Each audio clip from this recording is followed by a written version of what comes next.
Esta mañana quiero predicar sobre el elefante que está en la habitación, el elefante en el cuarto, que mucha poca gente puede ver, aun cuando es tan grande, no se puede ver. Quiero predicar en lo que conocemos como la sesión. ¿Sabe alguien de ustedes qué es la sesión? Esta es una prueba.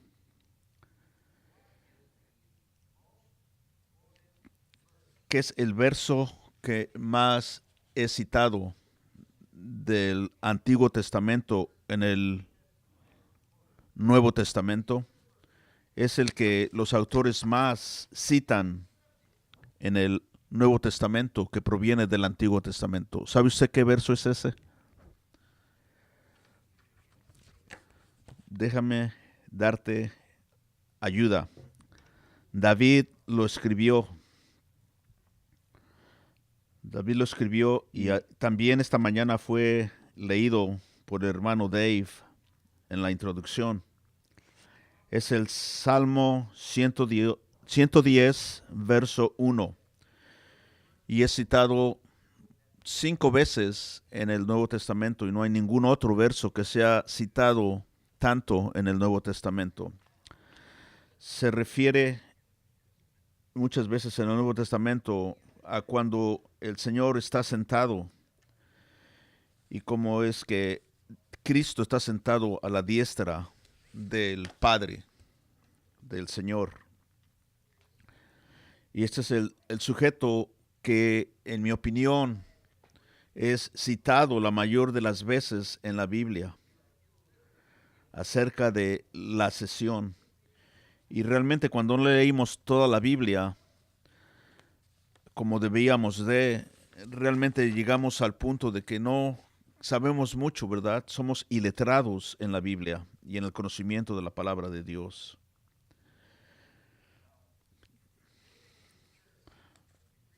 Construyendo su iglesia, como predicamos la semana pasada, mediante el asalto de las puertas del Hades. Las puertas del Hades no van a prevalecer porque Dios dice que Él va a construir su iglesia. Cuando estaba en el camino de Jericó haciendo a Jerusalén, Jesucristo confrontó las puertas del infierno cuando, cuando Él confrontó a los líderes religiosos de aquel entonces. Pero construyendo su iglesia mediante el asalto de las puertas del Hades, no paró con su muerte. Mucha gente para ahí, en la cruz, pero tampoco para en la predicación de los espíritus en el Hades, ni tampoco para con la resurrección. Muchos cristianos creen que ahí es donde para la influencia del Jesucristo. Él ascendió, él murió, ascendió, se levantó y ascendió. Y no para tampoco con su ascensión. Si van a un servicio de ordenación y le preguntan el ser ordenado y le preguntan cuál es el evangelio, le dan los primeros versos de la primera carta a los Corintios, capítulo 15. Pero eso no es todo el evangelio. La redención que tenemos en la historia del evangelio es todo enfocado a la sesión, cuando la corte está en sesión, cuando Él se sentó a la mano derecha del Padre Todopoderoso. Esa es la sesión. La corte está en sesión desde que Él se sentó a la mano derecha del Padre. Él ya se ha sentado a la derecha de Dios en su trono para juzgar a las naciones. Salomón fue una sombra de Jesucristo, pero Jesucristo, por supuesto, siendo el Hijo de Dios, es el que está juzgando a las naciones. Esta sesión de corte en el cielo es algo que es continuo, porque Él continúa juzgando a las naciones. No paramos tampoco necesariamente en la sesión, sino debemos entender cuál es el propósito de esta sesión. El propósito de la sesión es destruir a las naciones que no se someten a Él. Cuando estas naciones no se someten, Él las va a traer a sus rodillas y a ponerlas bajo los pies de su Hijo. Pero esto no será todo hecho cuando Él venga en su resurrección. ¿Cuántos de ustedes han escuchado acerca de la sesión? Tenemos que leer sobre toda la Biblia para poder entender esto de la sesión. En el Salmo 2 podemos ver que también esto describe mucho acerca de la sesión. Todo a través de los salmos y a través de gran parte de la Biblia habla sobre este concepto de la sesión. Leamos el Salmo 110. Es un salmo de David y él dice que el Señor, así le dijo al Señor: siéntate a mi derecha hasta que ponga a tus enemigos por estrado de tus pies.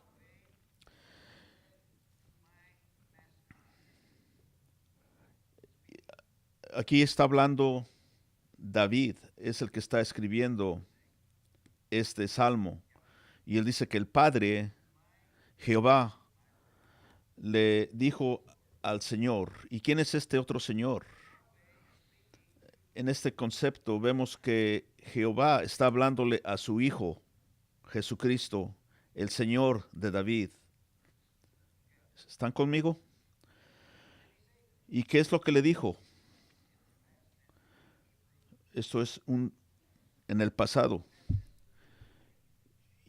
Y aquí es donde dice, aunque en el hebreo en el pasado también se usa como futuro.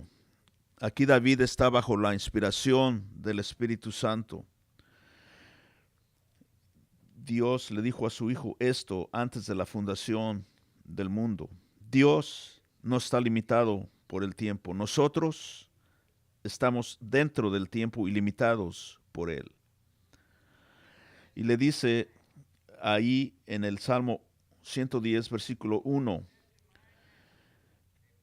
que Jehová le dijo al Señor de David, Cristo: siéntate a mi derecha.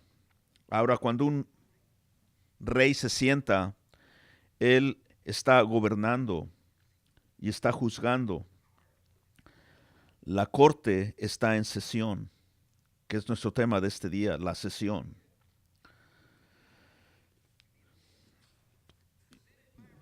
Le dice: siéntate a mi derecha hasta que ponga a tus enemigos por estrado de tus pies. Esto va a tomar tiempo, no va a ser algo inmediato. Esto va a ser un estrado en tus pies, le dice Jehová a su Hijo. En otras palabras, Él los va a derrotar a los enemigos. Entonces le dice como en el versículo 2, que el Señor extienda desde Sión el poder de tu cetro. No hablando necesariamente del Sión geográfico, sino de la nueva Jerusalén, la ciudad de Dios. Esa es a la que nosotros los creyentes venimos. El Señor le dice que va a extender su cetro desde Sión para dominar en medio de tus enemigos, dice el versículo 2. Para dominar en medio de tus enemigos. Y le dice cómo. Dice que la gente serán voluntarios en esta acción. el día de su poder. Este día de su poder vino cuando Él ascendió y se sentó en el trono glorioso. Aún estamos en la era de su fuerza, de su poder, y vamos a ver más manifestaciones al respecto. En cada reavivamiento que vemos más y más cómo esto está sucediendo. La reforma fue una muestra de este poder, y cada levantamiento que hay y reavivamiento que vemos es una evidencia de que Él está aún juzgando a sus enemigos y venciéndolos. Pablo nos dice que toda la creación está en dolores de parto porque están tratando de traer a los hijos manifiestos de Dios.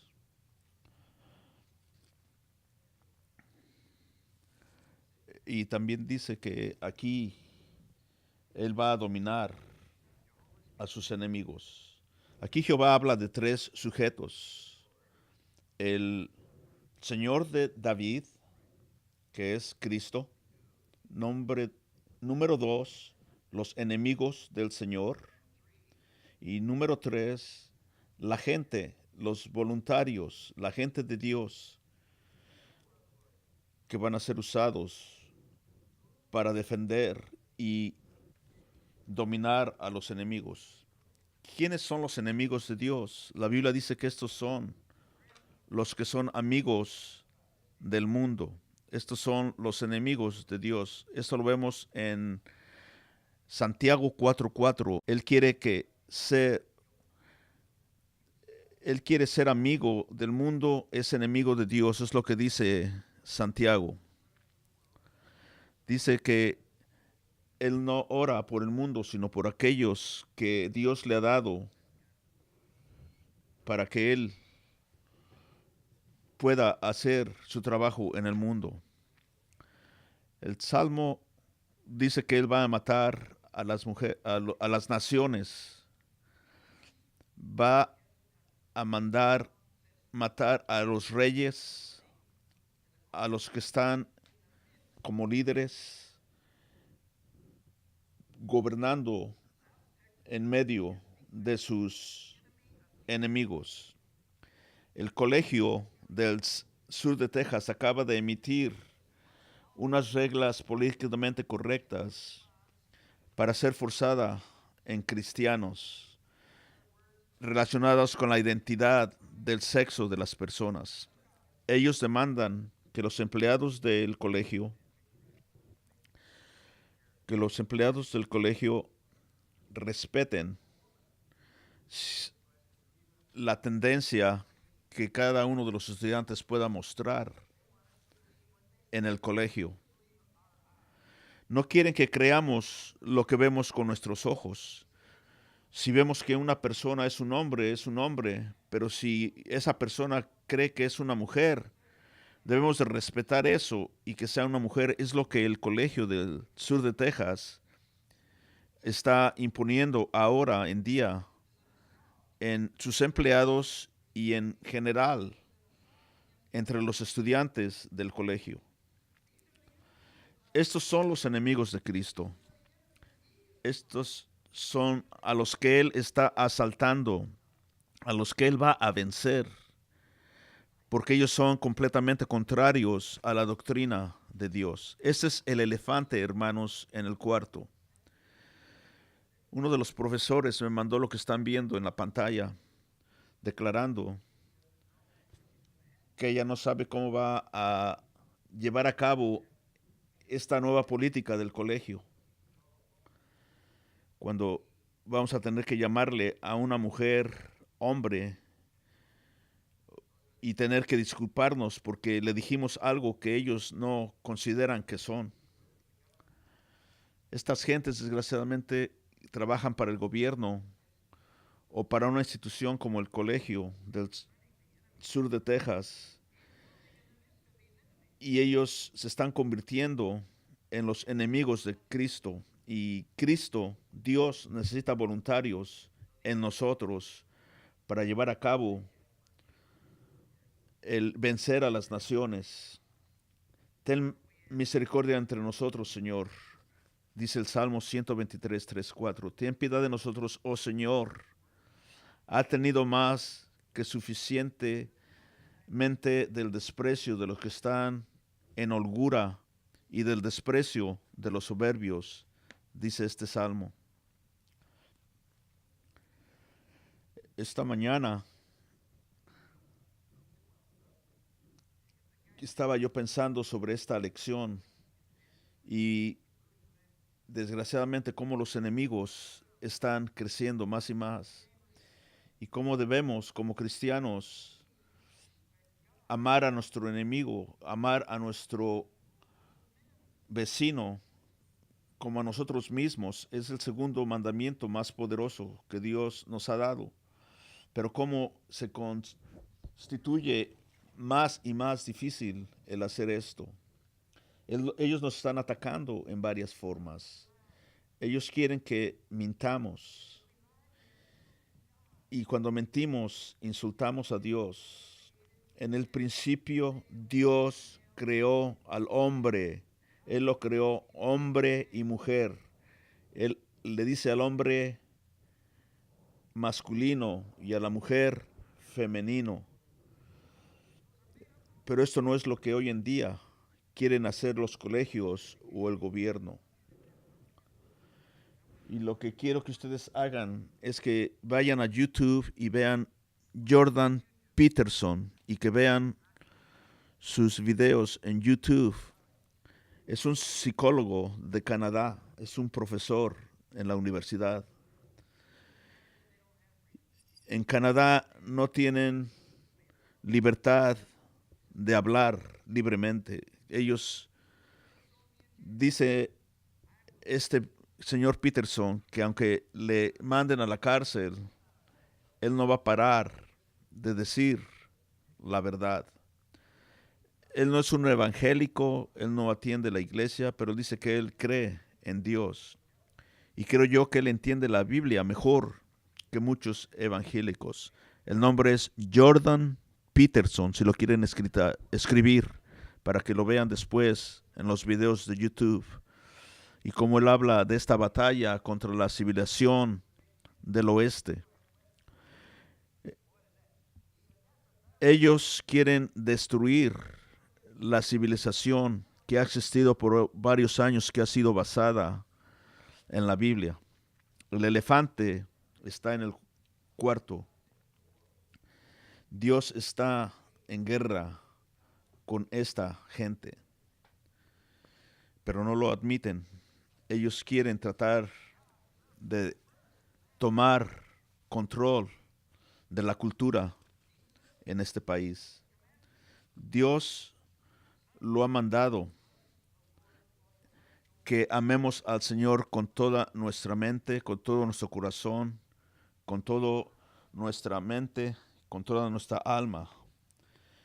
Pero no nos guía esto a aceptar las cosas que están tratando de imponer en nuestra cultura. No vaya a decir que debemos de amar esta situación que están ellos creando, de hablarle y dirigirse al hombre como mujer y a la mujer como hombre. Esto no es algo que debemos de amar, sino que debemos de amar la palabra de Dios. Alguien diga aleluya. El Salmo 110 describe la sesión de la corte de Cristo, el propósito completo de la muerte, resurrección y ascensión de Cristo es la sesión. Y todo el propósito de la sesión es la destrucción de las naciones que no creen, de los que son enemigos de Dios. Es cuando la sesión es cuando un juez se sienta en el asiento del juicio. Como estudiante de la Biblia, sé suficiente para saber lo que ha sucedido en la historia.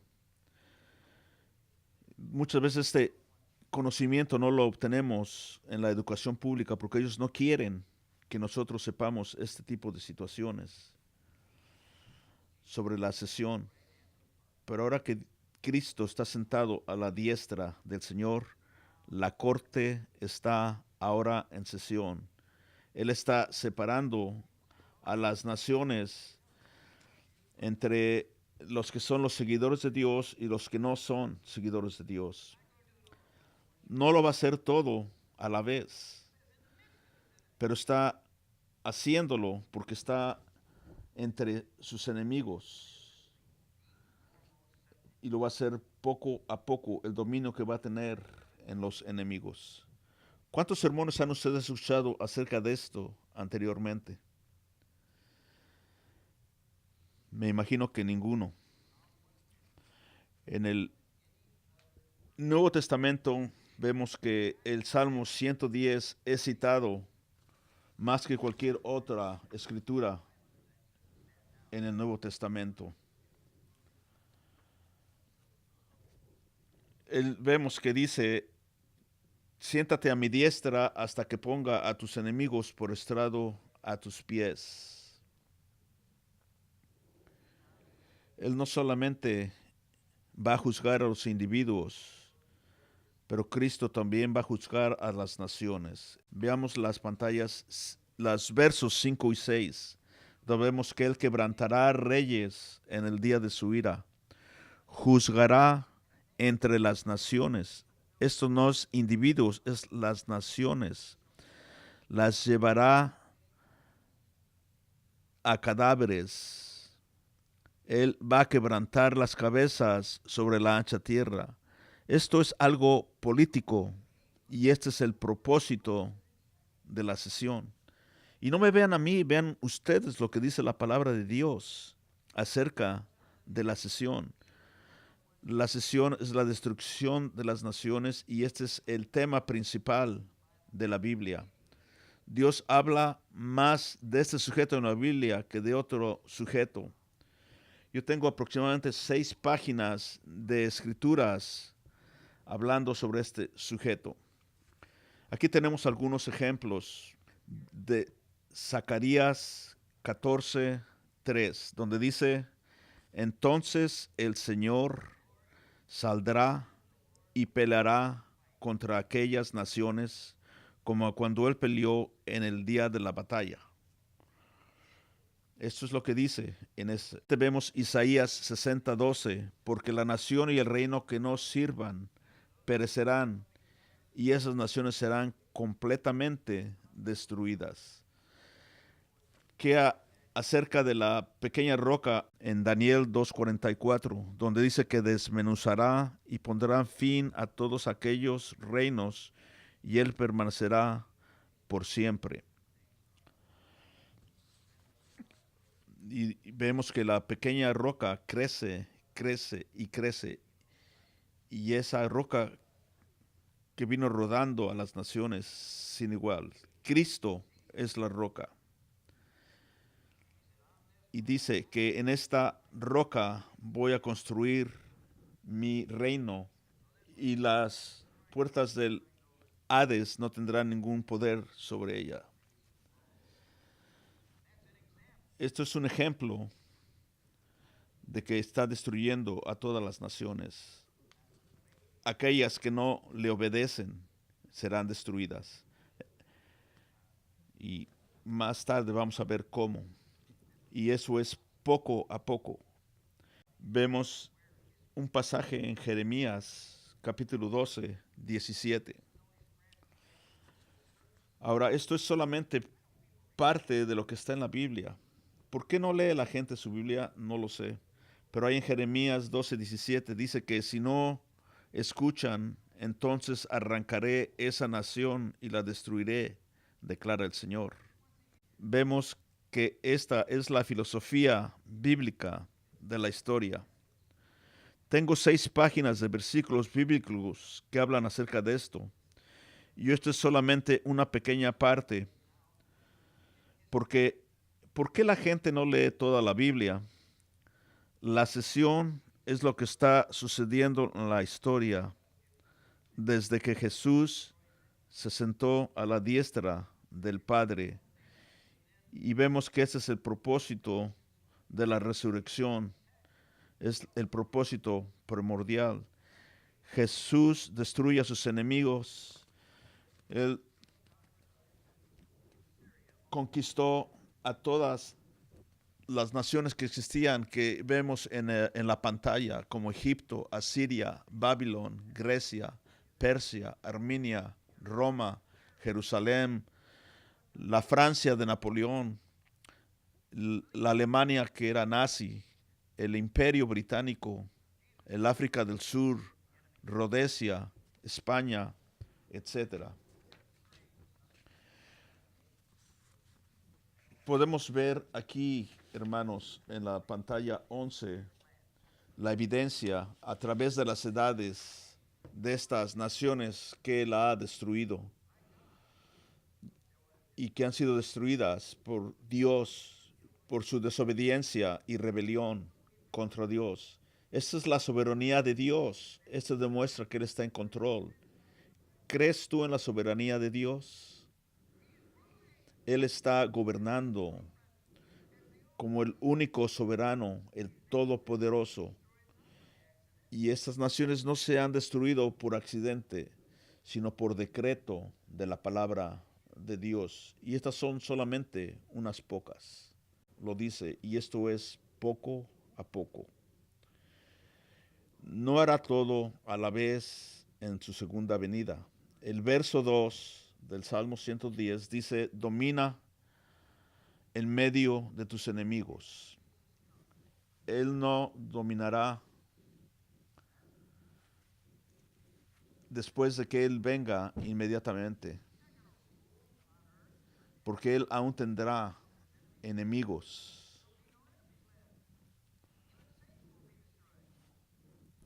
Aún Satán será destruido una vez que esto se lleve a cabo, pero como dice, se va a llevar poco a poco. Esta sesión de corte es algo que está sucediendo en nuestra historia conforme estamos aquí considerando la sesión.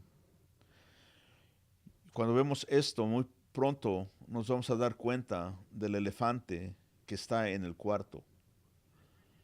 En la primera de Corintios, capítulo 15, versículos 24 y 26, dice que Él vendrá en el fin y va a entregar al reino de Dios su Padre, a un reino abolido con todo dominio y con toda autoridad.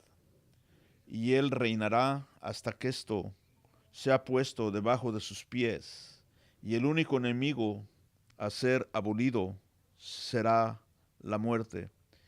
Y en Éxodos 23:30 nos dice que poco a poco los echaré de delante de ti hasta que te multipliques y tomes posesión de la tierra.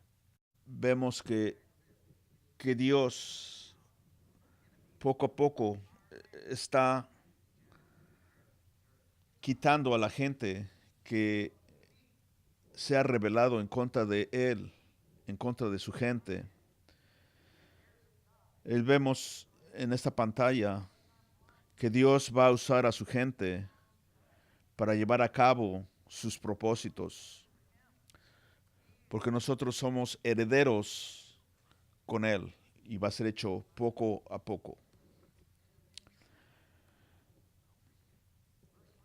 En el verso 3 del Salmo 110, como tu pueblo serán voluntarios en el día de tu poder, en la belleza de la santidad, desde el principio de la mañana, tienes el rocío de tu juventud.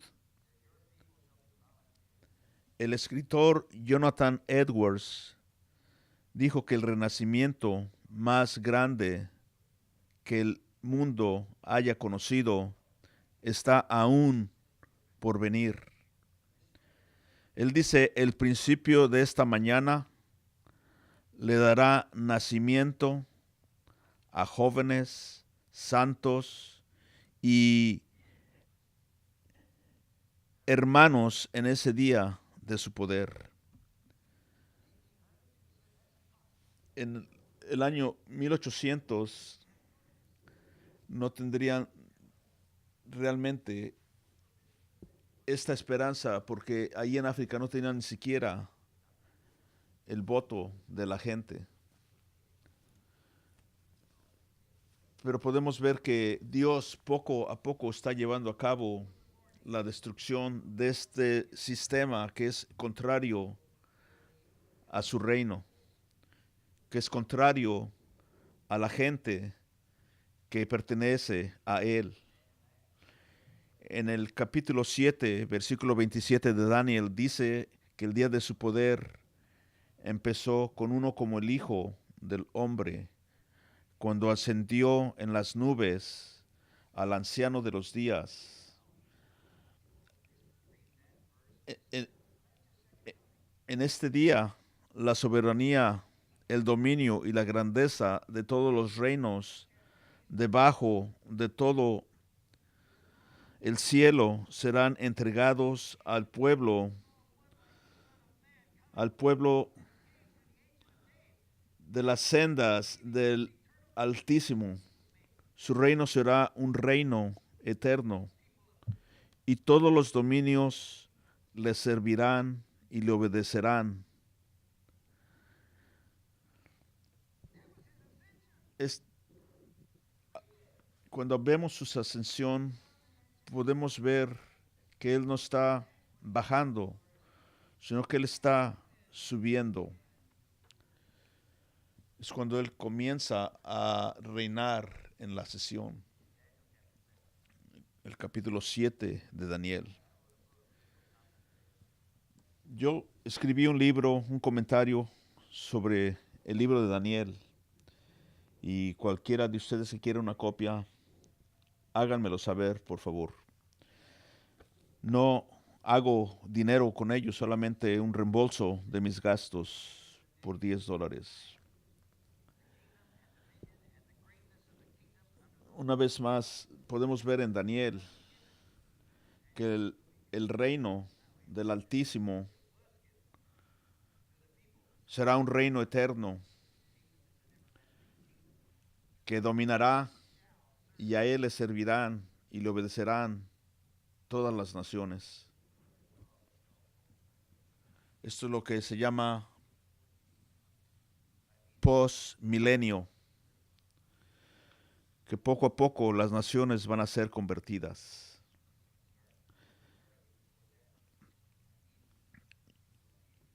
Y esto comenzó una vez más desde la resurrección de Jesucristo, cuando Él subió a la diestra del Padre y comenzó la sesión de la corte.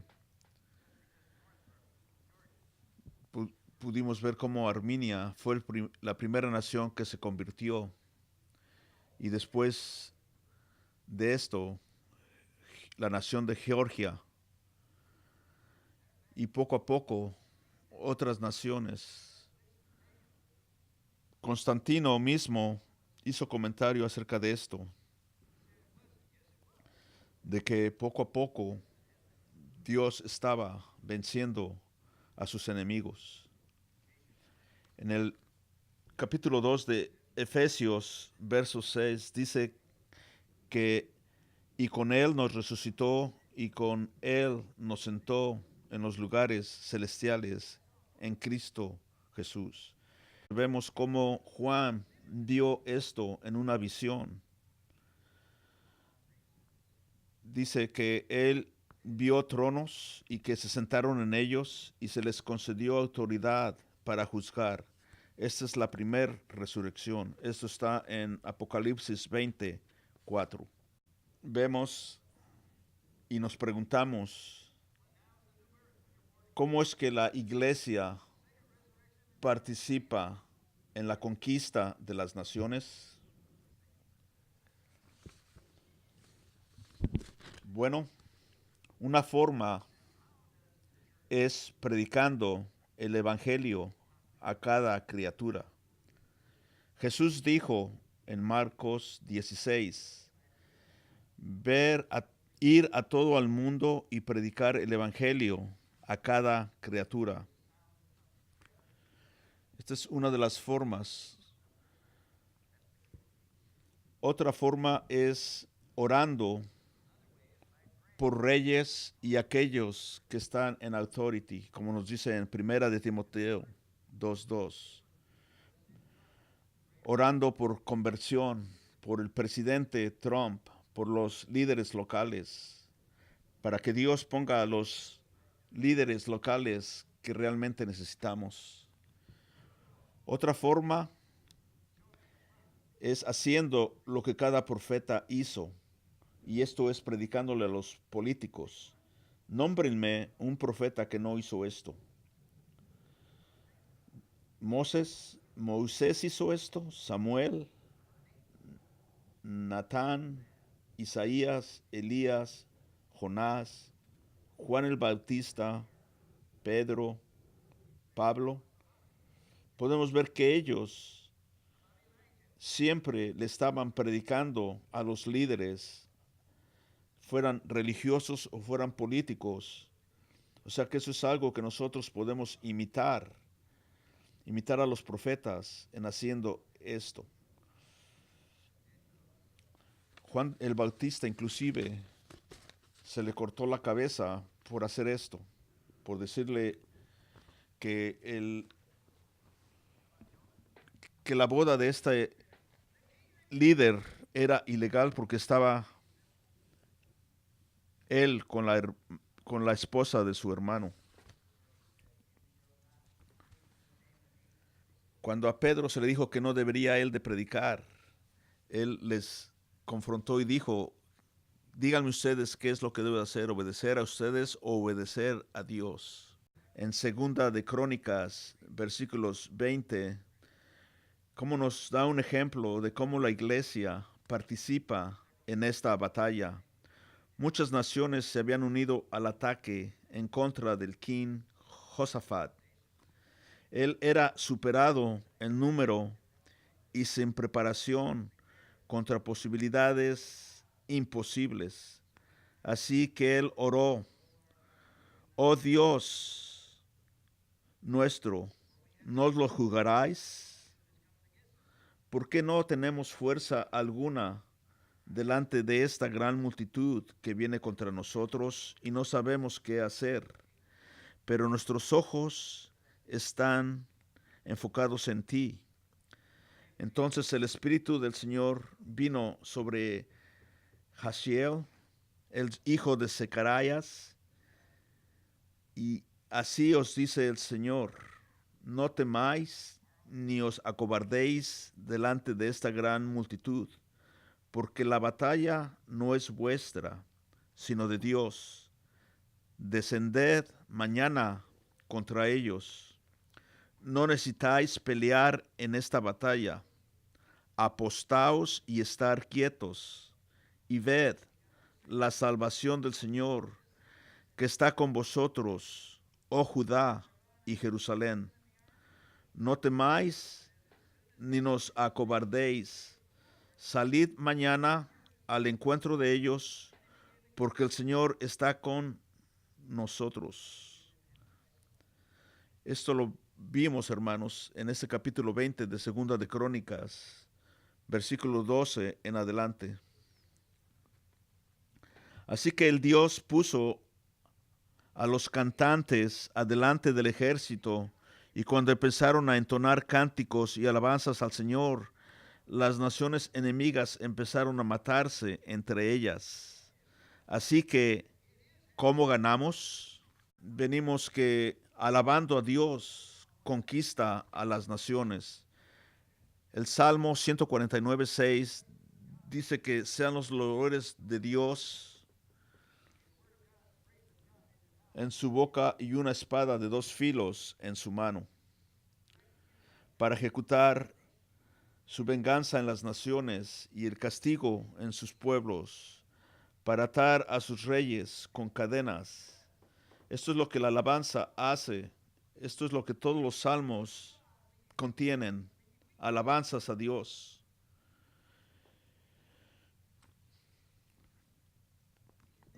estas naciones que vienen en contra de nosotros, en contra de Dios, y quieren que nosotros blasfememos, quieren que le llamemos al hombre mujer y a la mujer hombre, y dice que está bien que los homosexuales se casen. Nosotros no haremos esto delante de ellos. Dios nos dice que los amemos, pero Dios viene primero. Vemos que la iglesia es el mazo, el martillo de Dios. En Jeremías 51, 20 al 23, dice Dios a su gente: eres mi martillo, mi arma de guerra. Contigo destruirá naciones. ¿Cómo hace Él esto? Mediante la palabra que nosotros predicamos y nuestra alabanza. Es como Dios lo hace. Dios le dijo a Jeremías, cuando hubo un pozo que no tenía agua ni tenía nada pero lodo, Dios le dijo: yo te he puesto delante de las naciones. Y Él ha puesto a los cristianos delante de las naciones. Somos muchas veces rechazados y no bienvenidos, pero nosotros debemos de obedecer a Dios y continuar haciendo su voluntad. Él dice: contigo destruiré reinos, contigo destruiré el caballo y a su jinete, al carro y al conductor del carro, al hombre y a la mujer. Destruiré al viejo y al joven. Destruiré hombre y mujer jóvenes. Destruiré al pastor y a su rebaño. Destruiré al labrador y a su yunta, a los gobernadores y a todos los magistrados. Destruiré también todo lo que viene en contra de mí. A través de la gente de Dios, Jesucristo aún está tormentando las puertas del Hades. ¿Quién está prevaleciendo? La pregunta es: ¿quién está ganando, las puertas del Hades o Jesús? El crecimiento de la iglesia es prueba. Esto no escuchan ustedes en las naciones. No quieren que sepan ustedes la verdad. Las malas noticias no venden. Rumores que son buenas noticias no venden, y por eso es que no lo hacen. Porque vemos que las noticias que oímos realmente no son reales, sino que son llenas de mentiras. Desde la Reforma en el año 1517, el número de profesantes cristianos ha crecido. De cada 69 años, 69 gentes, perdón, había una. Después, en 1989, esto se dobló de 3 personas.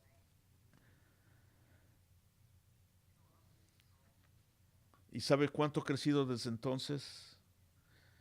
En, en el 2010, cada persona de 3 son cristianos profesantes.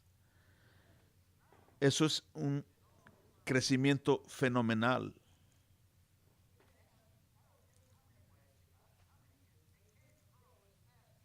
Esto es algo que está creciendo más pronto que en muchas ocasiones en naciones podemos ver la multitud creciendo. Nos preguntamos: ¿está ganando Jesús? Bueno, veamos la evidencia. Tenemos menos muertes de guerra que lo demuestran. En 1948, 596 gentes murieron en guerras. En el 2007, solamente 25,000 personas murieron en guerras. Nos volvemos a preguntar: ¿está ganando Jesucristo? Vemos que las vidas son de una duración más larga que anteriormente, y esto es una muestra. La edad promedio de muerte en el año 1843 era 40, la edad de 40. Hoy en día es la edad de 80. Una vez más nos preguntamos, ¿está ganando Jesucristo? Y podemos ver en este aspecto que hay menos pobreza, que la pobreza está mejorando, y esta es una evidencia que Dios, que Jesucristo está ganando. Aún hay billones de personas pobres y deprivadas, por supuesto, pero el porcentaje de población del mundo viviendo en pobreza extrema continúa decreciendo. Esto es por lo cual Jesús se levantó de la muerte. Él aún está agrediendo las puertas de la muerte y edificando a su iglesia. Podemos ver que Jesús te quiere. Él quiere que tú estés a su servicio. Él quiere que tú estés activo en la actividad de destruir a las naciones y aquellos que son contrarios a su reino. Vemos en el Salmo 60, versículo 12, un versículo donde dice que Él hará proezas y Él no hará de nosotros los enemigos de Él, sino que Él vencerá a nuestros enemigos.